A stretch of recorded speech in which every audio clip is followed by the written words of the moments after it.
So, obviously everybody is here because we all love fishing. We know how much it means to us, but it's more than just a sport and a pastime, isn't it? It can be a lifesaver, Dave. It is, and it was definitely a lifesaver for me, that's for sure. Give a bit of a background of my history and how I got back into my fishing. So in 2020, around the time the pandemic started, I was actually living in Australia at the time. And due to my visa regulations, I had to do a little trip over to Bali. And while I was in Bali, my mental health, I was really struggling with it at the time. I suffered with generalised anxiety. So being on stage is really good for me at the minute. So while I'm in Bali, as I say, my mental health really bad. I struggled getting medication that I was currently taking while I was out there as well. And then to top things off, the pandemic started and I found myself stranded in Bali, of all places, a third world country. They wouldn't let me back into Australia for visa regulations.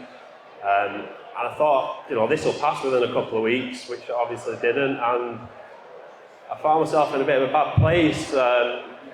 So I've got my background with alcohol addiction, which I've struggled on and off with for probably 6 years. I've been in 4 alcohol detoxes today, and I was 18 months sober prior to being in Bali, and I'd say my mental health wasn't great. And I was sat outside a cafe just with an Aussie bloke just watching the day go by with a chat. He was enjoying a beer like most people do. And I said, I'm going to go and get myself a drink. And from then on, it was probably the worst mistake I've ever made in my life. So bear in mind, again, I'm in a third world country.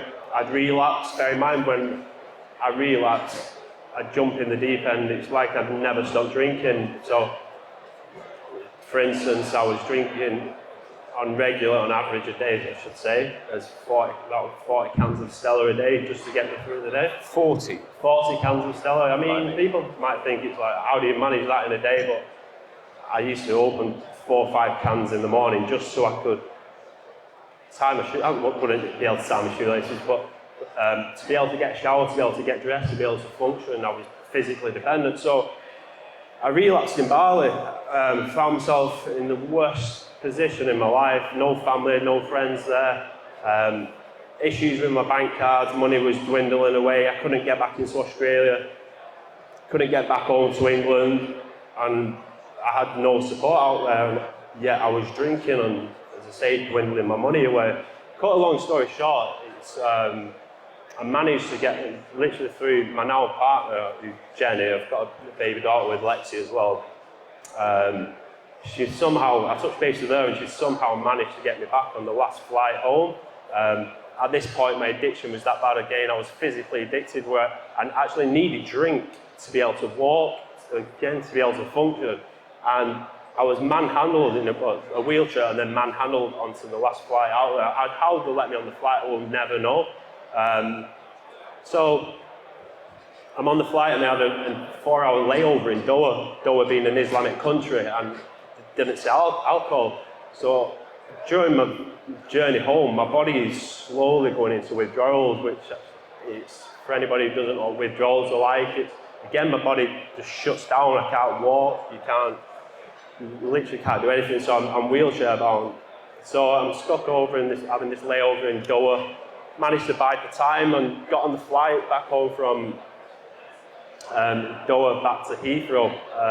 And they let me drink on the flight home, and I said to the cabin crew, if I'm allowed a drink, which they would serve me, I said I'll be able to walk off this flight and nobody will know any different because I needed that alcohol to function. So anyway, they let me drink, had a few drinks. It was never to get drunk, and yeah, before you know it, I walked off the flight. I was back home in England after 3 months heavily drinking in Bali, and like, I remember getting to the airport, touching base, and my mum was in Heathrow. It was just like I broke down in tears.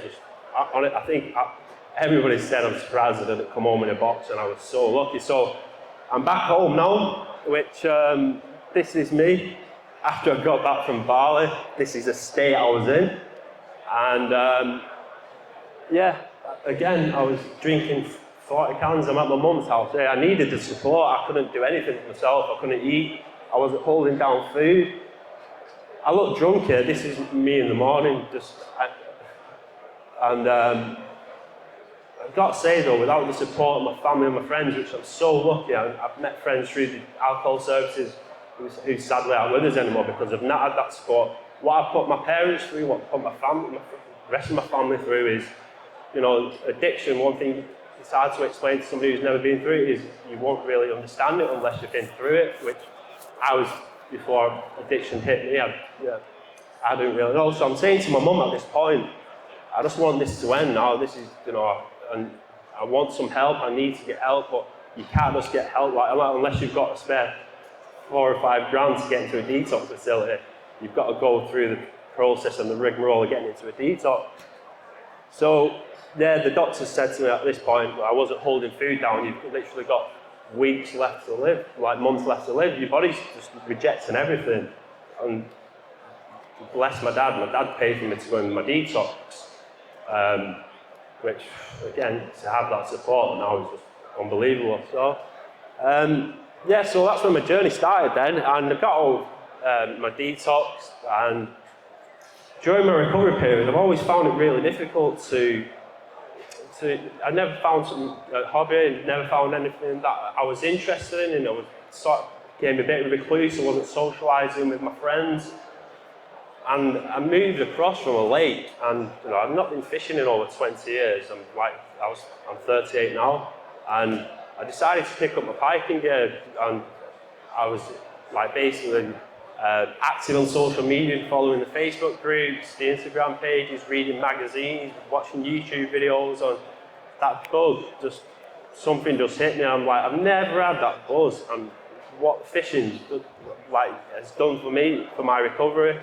Not just from my recovery, but how it's changed my life to be in the position where I am in today.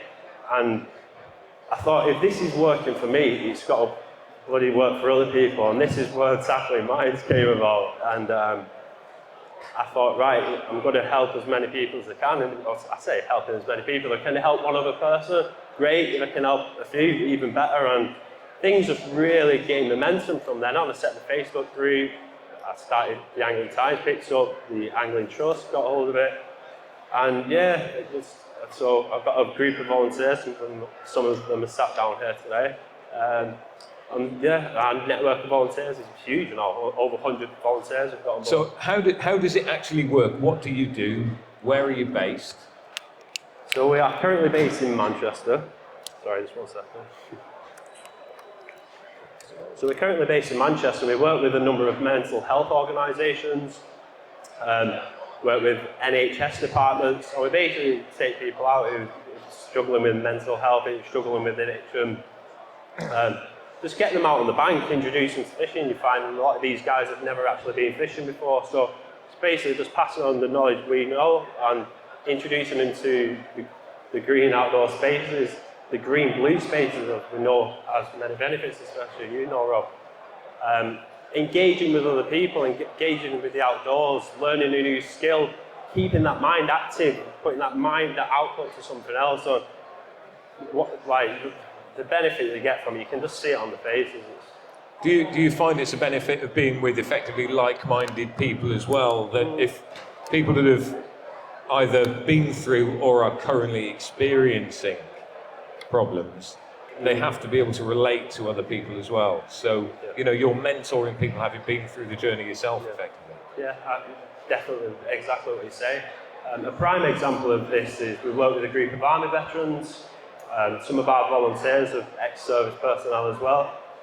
So straight away they have that camaraderie, they have that relationship, they can resonate with each other, and the relationship them guys have built amongst each other as well. But again, other people with mental health issues or addiction issues, and nobody's judgmental with, everybody's just somewhere you can go, no one judges you, speak about your mental health, and it's just, and we laugh about our mental health as well. That's the thing about, as serious as it is, and many bad times as we've all been through, you've got to be light-hearted about it as well at the same time. It's interesting, there's been a lot of development and research done in both universities and also from a medical side about how important spending time in green and blue spaces. And we know as anglers that, most of the reason we go fishing is to chill out. That's, I would say, the majority of the time why people go. It's to relax in the countryside, it's to spend time with your mates. But actually there's scientific research now to show that green and blue space therapy, particularly blue space therapy, and by that obviously we mean spending time by water, it's incredibly beneficial scientifically. Yeah, massively. And one of the groundbreaking things Tackling Minds has been involved in, with thanks to Angling Direct and Anglia-Ruskin University, we've just done the first population survey, which we managed to get 2,500 people to complete a survey to find the link between fishing and improved mental and physical health. So the data is actually being analysed, which we'll have access to that in the coming weeks, months, which the wider implications that's going to have, not just for angling, but mental health provisions as well. And looking at the bigger picture, for people to actually see evidence-based work to say this is what fishing does for you, I think it'll bring more funding in to do exactly what we're about. Certainly bringing the spotlight, or bringing angling into the spotlight as well. We can see now that there's ITV News reports there, you've been on ITV, BBC. It's been a bit of a whirlwind. How's that been for you personally? Because, these things you start off, but suddenly this has really snowballed. Yeah, for me personally, for me to get up on stage today is because I suffer with generalised anxiety. It plays in my mind more than it would a lot of other people. So a lot of people say, does it get easier? It doesn't personally because of my anxiety issues, but I know in order to get this message out there to help other people, which is my end goal, I have to put myself out of my comfort zone, and I will continue to do that. And that in itself is presumably part of your recovery as well, because going outside of that comfort zone helps you go forwards in the future. One of the things that I think has been a real benefit as well is that the NHS are now actually prescribing angling, aren't they, as a tool to deal with mental health issues? So when I first started Tackling Minds, I heard what is known as social prescribing, and it's social prescribing, for those that don't know, it's an holistic approach using holistic activities, be it if it's walking, if it's art, and if it's fishing. Fishing was actually known to be an activity as social prescribing, but it was few, not many people had heard of it, should I say. And I thought, why is this not being spoken on a wider level? And I decided to take it upon myself just to shout from the rooftops and get it out there and make sure that many people have access to fishing as part of the recovery. It's an alternative therapy. Now on the back of that, there's dozens, if not hundreds, of organisations doing exactly what Tackling Minds are doing now, which is amazing to see. So if there's people out there that are either struggling or they know people that are struggling, what would you say to them? Firstly, about keeping the faith effectively and being able to move forwards, to get out of the hole that they're in. And secondly, how do they get involved with either Tackling Minds or something like it? Yeah. So it's a massive cliche, really. I don't hear a lot of people saying it, but it's so true. Is if you are going through your own issues, whatever it may be, if it's your mental health, if it's addiction, speak to somebody. Just speak to your family, speak to your friends. I understand not everybody can confide in those people. There are helplines. There's dozens of ways. Even send Tackling Minds a message. We'll put you in touch. We'll let you know who you can contact. Whatever you do, just don't hold it to yourself. I mean, you can see people like Tyson Fury, Ricky Hatton, who is now our ambassador, which is amazing.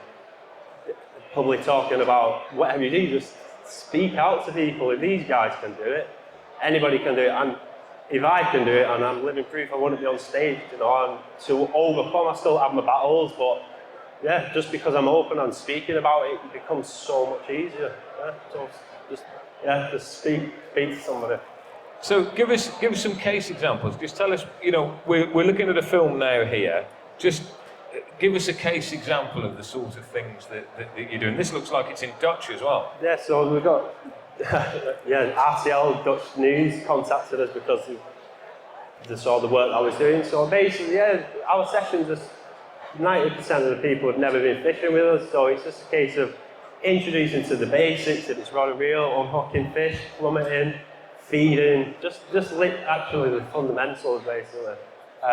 But the fishing is just a bonus. It's back to being sat on the bank and just having a chat and just having a laugh, having the camaraderie. It just all fits together. It just gels nicely. This gentleman here is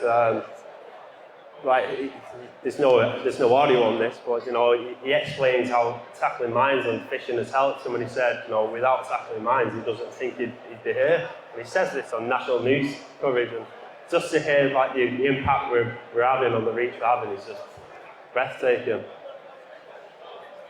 So, if you're based just in Manchester, are you intending to spread around? What if somebody down here in this area has an issue? I thought you had a second question, I forgot that. So we're actually based in Manchester. We have done a number of events throughout the northwest as well. When I first started tackling mines, I thought, I'm going to get tackling mines and spread it nationwide, which is obviously easier said than done. So we just concentrate on the Manchester and the northwest area, but the Angling Trust have now got the Angling for Wellbeing section on their website. And what you'll find on there is a list of approved partners, similar initiatives, similar organisations to tackling mines. But you can put in the search and find out which areas, which groups are running in. So check out the Angling Trust Get Fishing for Wellbeing website, definitely. And just looking at an event up there at Thirst that was part of the Super Cup. So you actually go to some big events as well? Yeah, just the support we've received from the whole of the angling community. For instance, Angling Times have been absolutely fantastic. Steve Dawkes, as you know, who runs Fishing Super Cup, invited us down to his history making event, and then Jamie Cook, the CEO of the Angling Trust, also contacted us to say we'd like to come to Fishermania and run an event down there. And because our guys are like the volunteers, it's great to invite them to events like that. It's sort of a bit of the perks of the job, so to speak, and they love coming to exhibitions like this. It's not like I have the finances to be able to offer them, which I would love to do, because the work they do is priceless. But these are just great days out we have together. It's amazing. And you was involved in that as well, wasn't you?